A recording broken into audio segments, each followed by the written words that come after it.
Mike vs. Mike, presented by the Honda dealers of the Carolinas.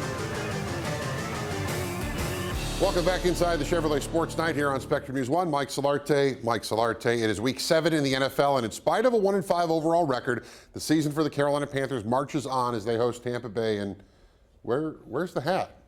I left it at home. Besides, you're not going to see it again the rest of this season. I can't help but admire your resolve, though. I mean, the way you show up for this segment every week with hope and belief that the Panthers can actually turn it around, it's admirable. But you know there's no chance this week, right? There's always a chance, right? I mean, otherwise, why bother showing up? Panthers will show up, even though late Thursday night the team traded away running back Christian McCaffrey to the San Francisco 49ers for 3 draft picks next year and another pick in 2024. And that's a huge blow to the current players that are in that locker room, the team's best playmaker now in California. It's awful. But that trade is not about the present. It's about the future. Having draft picks, multiple draft picks, just gives you more shots at it. You know, you're always going to miss on some guys. It just gives you a better chance to hit on guys all throughout the draft. And so the more shots we have, the better it is. That's kind of our philosophy, like I was saying, built through the draft. So obviously that's our currency. That's what's valuable to us. It provides a lot of options, yes, with that amount of picks. And if we don't have to move up, it gives us a lot of shots on players in a pretty good spot. I think we have 4 picks in the first 3 rounds. And we feel like those should be, guys that are coming in and helping us next year. Well, to me, that deal sends a bad message to the rest of the players that remain. I mean, if they can trade the current face of the franchise, it means nobody's untouchable, no matter how much of a foundational piece they just might be. Well, it's hard to argue that, but based on that sentiment, every player, untouchable or otherwise, is essentially playing for their job. But interim head coach Steve Wilks is committed to those that are still here. And when it comes to the thought of tanking, that's not in his vocabulary. Well, I think the first thing you have to understand is that we as professionals, we take a lot of pride in what we do, coaches and players. And there's no such thing as tanking when it comes to myself, nor the men in that locker room. All right, enough about the trade. Let's talk about the Bucs. All right, can we just skip to the predictions? No, we cannot skip to the predictions, but I will start with the Panthers' offense because it is and remains the biggest question mark with this team, especially with McCaffrey now in Frisco. P.J. Walker starts at quarterback again this week. Last week against the Rams, 10 of 16 for just 60 yards. Only one of those completions came from beyond the line of scrimmage, and only one pass actually traveled more than 20 yards downfield. You realize you're making my points for me. Well, the point I'm trying to make is that Walker needs to be allowed to just kind of let it rip during the game. Completion or not, a deep shot every now and again is going to do something to keep a defense honest. I think that's key.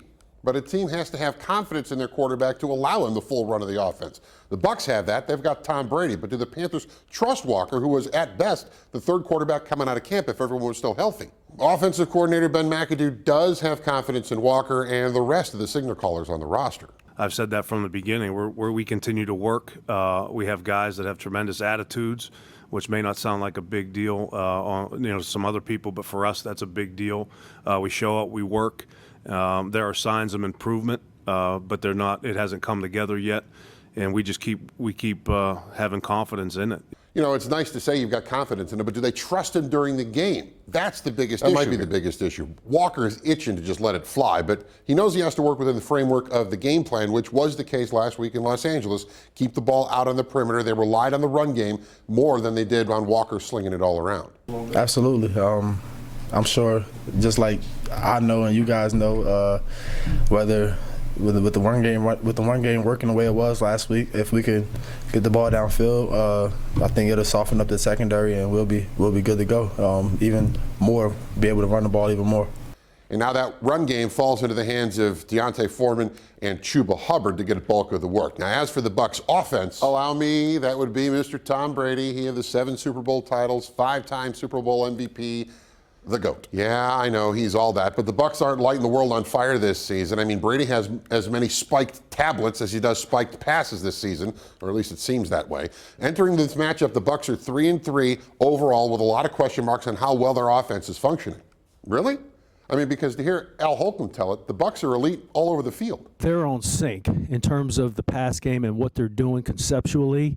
There's great skill on the outside.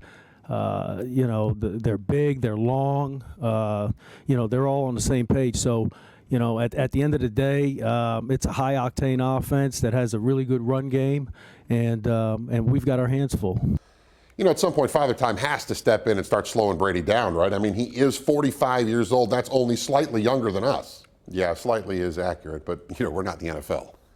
It's true, we're not in the NFL. And while Brady is in the NFL, Panther defenders know that if they can get to him, they can give themselves a chance. We got to consistently get in the paint on Brady.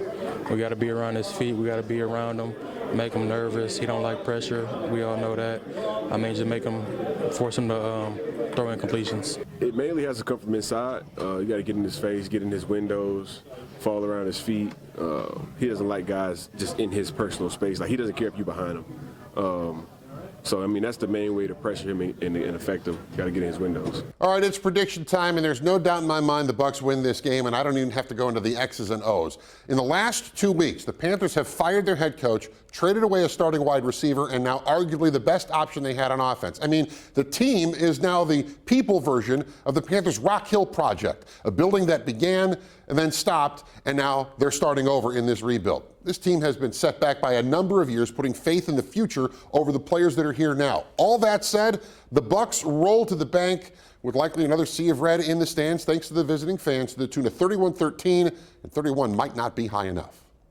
Well, I am always the optimist, and while there is no one that is untouchable in that room, contrary to what General Manager Scott Fitterer told the media on Friday, the Panthers that remain all know that the expectation level isn't changing. They all know it's up to them. They all know no one's coming to their rescue, and much like Tom Berenger in the film Major League, there's only one thing left to do. That's go out and win the whole thing. Yeah, he said other things, but this is a family show. Give me Carolina in a stunner of all stunners, 21-19 on Sunday over Tampa Bay. Folks, I can only tell you he's really trying to be positive, but this might be bordering on lunacy. You just make sure you bring the hat next week. That's all I'm going to say. I'll be wearing it. That's fine. I'll be wearing the hat. Let's go to the play of the day.